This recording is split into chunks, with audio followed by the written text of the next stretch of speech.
Now, there's a difference between the two words, human trafficking and human smuggling.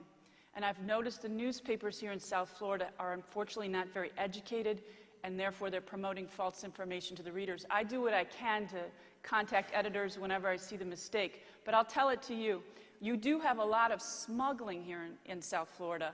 You know the people coming up off the shore, running up off the boats, and then fanning in through the city. That's smuggling. Smuggling is transportation-based. Trafficking is exploitation-based. So a lot of people who've been smuggled have been paid to try to get, and it still may be regarding a job. They don't have jobs in their country. They're trying to come over here and get a job. But they've paid to be smuggled to get over here so that they can work. That's illegal.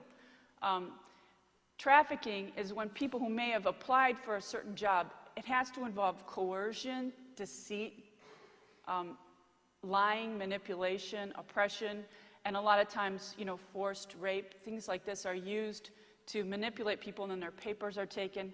That's trafficking. So there's a difference between the two, and why that's important to know, even though both are wrong, both are horrible, the laws are completely different. So when you're applying laws in the United States, the set of laws, you treat a trafficked person as a victim. Unfortunately, they're not always treated as a victim. This is the problem. This is why we work with law enforcement to train them. You don't treat a trafficked victim as a prostitute. They may have been forced into prostitution, but you have to look at the fact that they were a victim. And then they needed to be treated and cared for as a victim. Thank God the laws have changed now in the United States at the federal level, and now we're trickling it down to the local level. But you got to train local law enforcement. And fortunately, just an FYI, we don't call 911, we don't, with trafficking responses. There's a special hotline now because, again, law enforcement has to come in when they do busts and do them properly, again, so they're not re-victimizing the victim.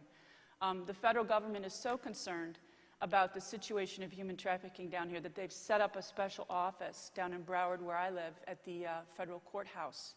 And so that is available now, and there's a lot of workshops around that are training to help combat. So again, what can we do? Because I don't like to just tell you about statistics and horrible information without giving all of us some type of a response. And I do believe that we are all need to be doing something. And as I mentioned about personal holiness, I want to talk about the power of God within us. Those of us that have asked Christ to come and dwell in our lives, that actually does happen. And we need to cultivate that in our lives and recognize the power of God within us.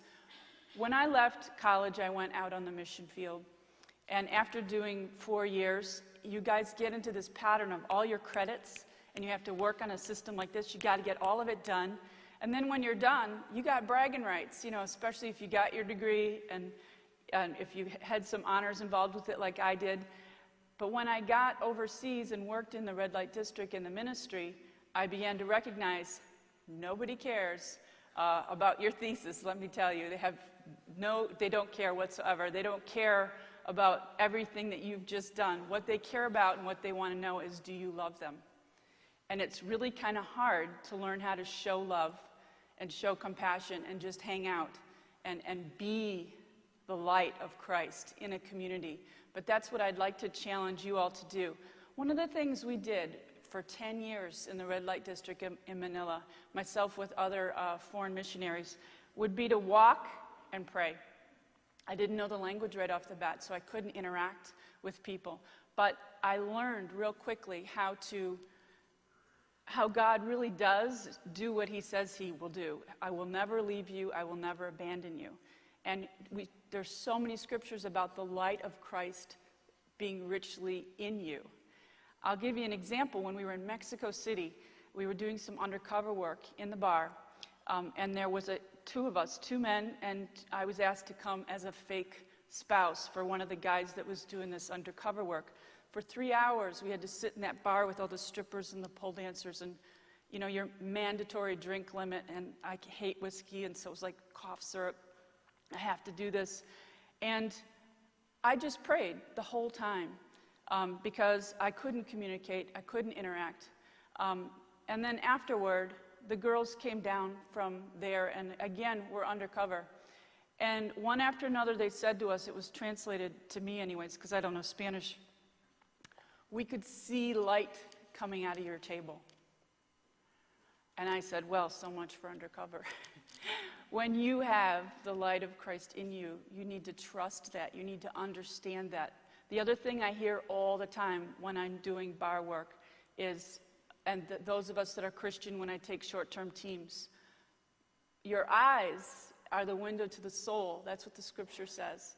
And so you're looking differently at them. You don't have to have words, but see, you're looking at them differently.